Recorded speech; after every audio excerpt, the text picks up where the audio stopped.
সবাইকে স্বাগত জানাচ্ছি বাংলাভিউ থেকে। আমি সাথে দিতেছি আলী। আমরা এখন আছি ভারতের মেঘালয়ের ডাউকি এলাকায় ঝুলন্ত ব্রিজের পাশে।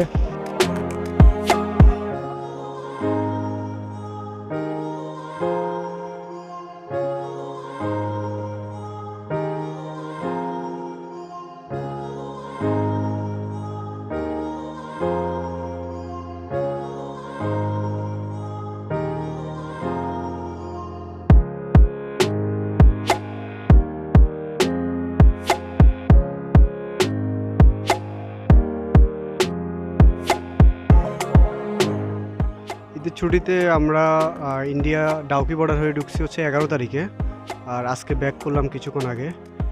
তো অনেক ভালো লাগছে ঘুরে। আর এখানে হয়রানির শিকার বলতে এখানে গাড়ির একটা সিন্ডিকেট আছে, ওটা খুবই বাজে অবস্থা, যেটা অবশ্যই জেনে শুনে যারা ইন্ডিয়া যাবে তাদের উচিত জেনে শুনে যাওয়া। যাতে ইউটিউবে অনেক ভিডিও আছে, তাদের উচিত এগুলো ভালো করে দেখা, ভালো করে দেখে ড্রাইভারদের সাথে অনেক বার্কিং করে তারপর যাওয়া। আর মোটামুটি আপনার এখান থেকে আপনি যদি শিলং যেতে চান তাহলে 2000 রুপিতে একটা ক্যাবে যাওয়া যায়, আবার চেরাপুঞ্জিতেও সেইম একই।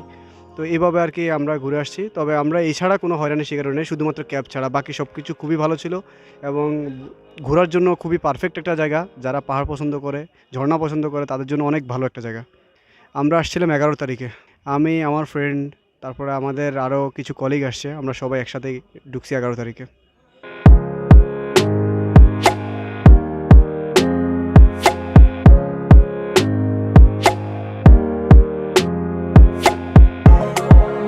জি, আমরা ইন্ডিয়া গিয়েছিলাম হচ্ছে 11 তারিখে। 11 তারিখ সকালবেলা আমরা ইন্ডিয়াতে ঢুকছি তামিল বর্ডার দিয়ে।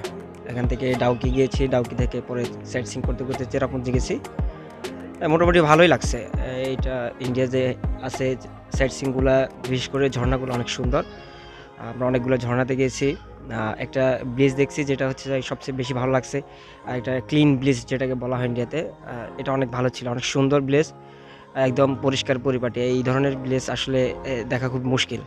এটা আমাদের দেশে সেরকমটা দেখতে পাওয়া যায় না, তবে ইন্ডিয়াতে ওদের এটা ক্লিন ব্লেস আছে, এটা খুব ভালো লাগছে। এর চেয়ে পরে আমার কাছে যেটা ভালো লাগছে হচ্ছে যে আমরা ক্যাংসুরি ঝর্ণাতে গেছি, ঝর্ণাটা অনেক সুন্দর ছিল। সেখান থেকে গেছিলাম চুরাং প্যাটিং আসছিলাম, সেখানে রাতে ক্যাম্পিং করছি, চাঁদের আলো ছিল, ব্যাপারটা অনেক মজার, অনেক জোস ছিল। এই ফিলিংটা আসলে ভাষায় প্রকাশ করার মতো না, যে ব্যাপারটা। ওভারঅল ইন্ডিয়া ট্যুরটা অনেক ভালো লাগছে। আমি আসছি হচ্ছে যে আমার গ্রামের বাড়ি হচ্ছে নোয়াখালীতে। নোয়াখালী থেকে আমরা আসছি ইন্ডিয়া ট্যুরের জন্য। এমনিতে আমরা ঢাকায় থাকি, আমি ঢাকায় থাকি।